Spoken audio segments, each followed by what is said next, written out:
Have you found yourself wanting to return to a feeling that you experienced during a divine revelation or during a spiritual experience that you had?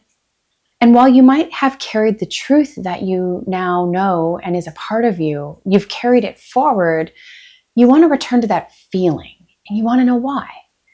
Well, friend, then you are just like a commenter in one of my previous videos who asked me to share my thoughts on why he wants to return to these feelings that he had during his beautiful experiences. So what I'll do is I'll start by just reading his comments because you might be able to relate. I know I definitely could. So when I'm done reading his comments, I will share my thoughts on that and also my own personal experiences with similar things too.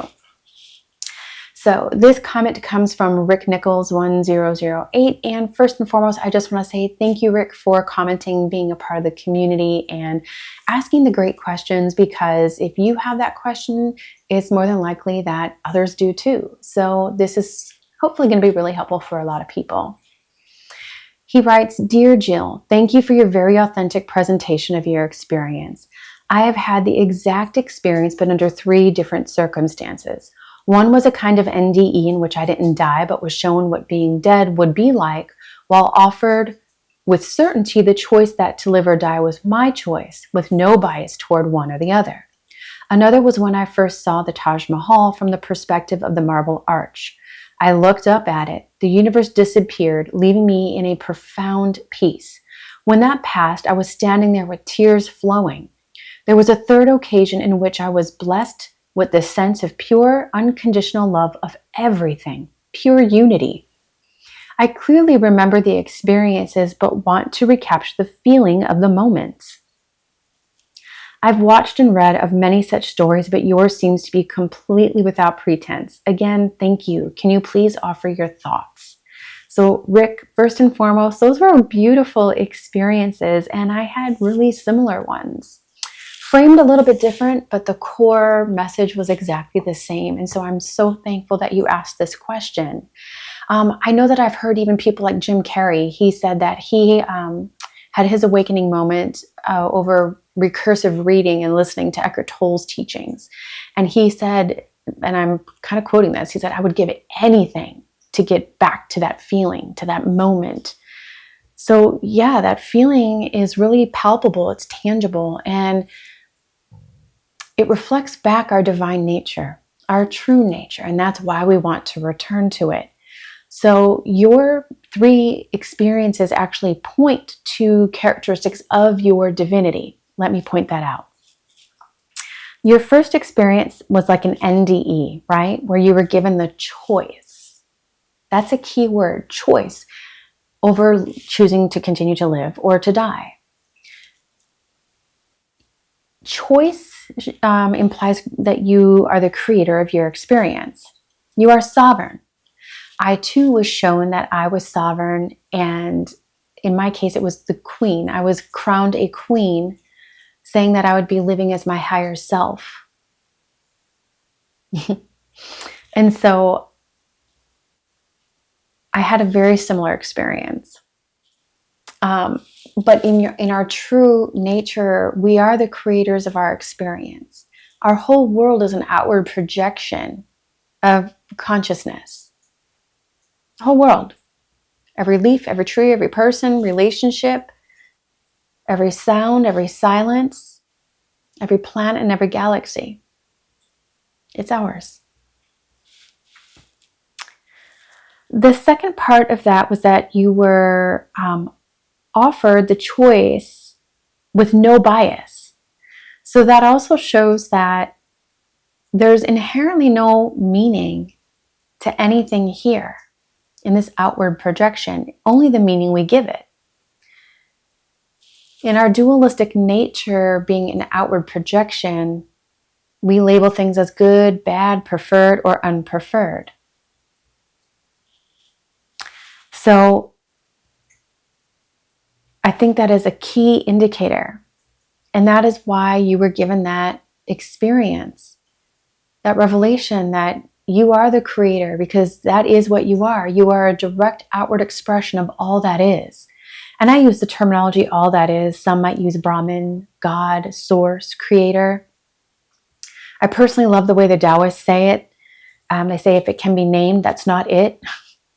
Because the core, I'll just say consciousness, it cannot be explained.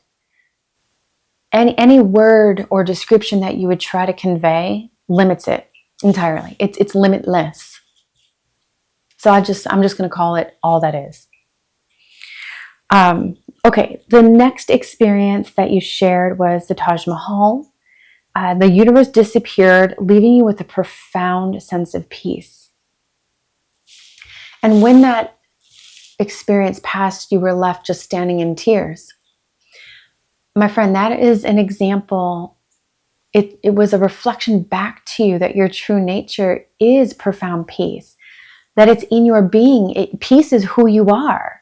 It's not something you find in a situation. And the universe disappearing, in my void experience, which I'll put that video at the end, but for those of you who may not have seen it, but that was my most, I'll say, profound awakening experience, was going past the light into the void.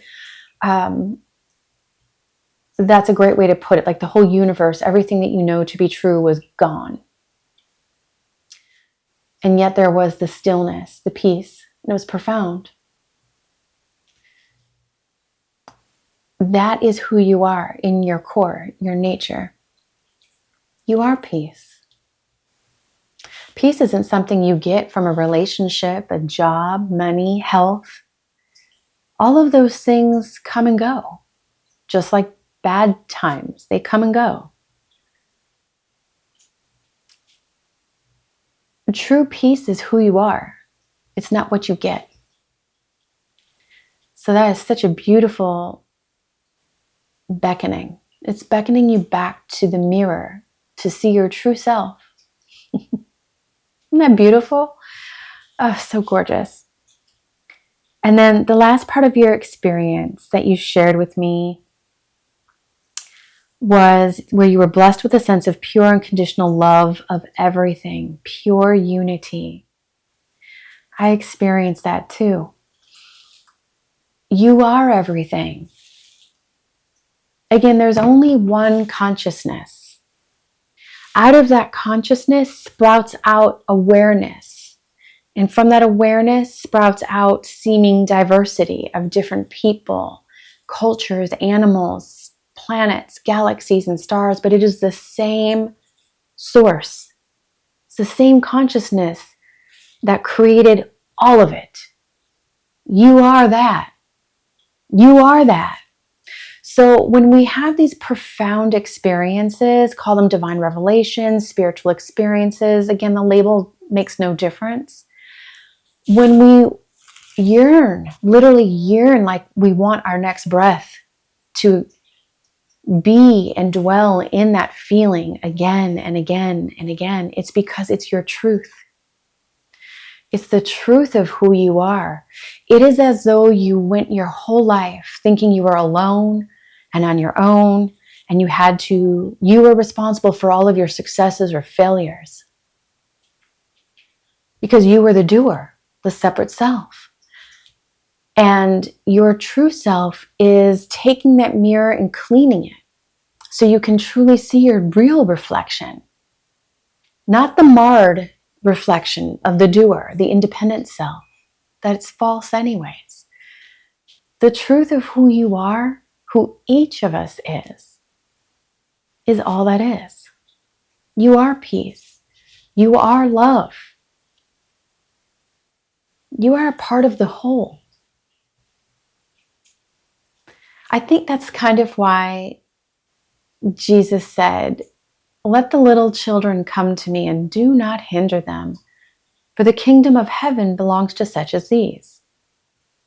See, I think while Jesus is associated with Christianity, he knew the same truth that Buddha knew, that Yogananda knew, Lord Krishna knew, Ramana Maharshi knew.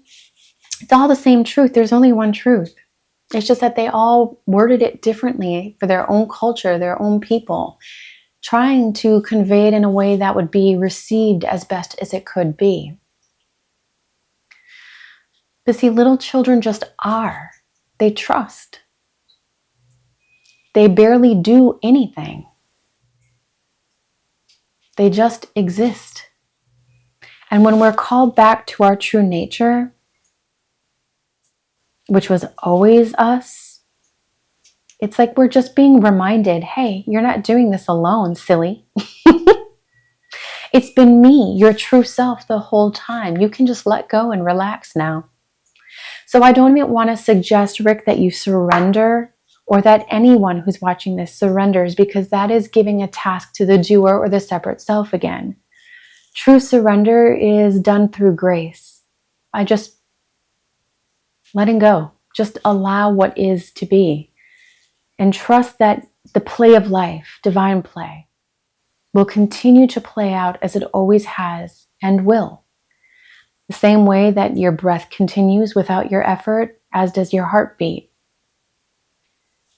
You can just relax into the peace, knowing who you are, that you are all that is. Oh, how beautiful.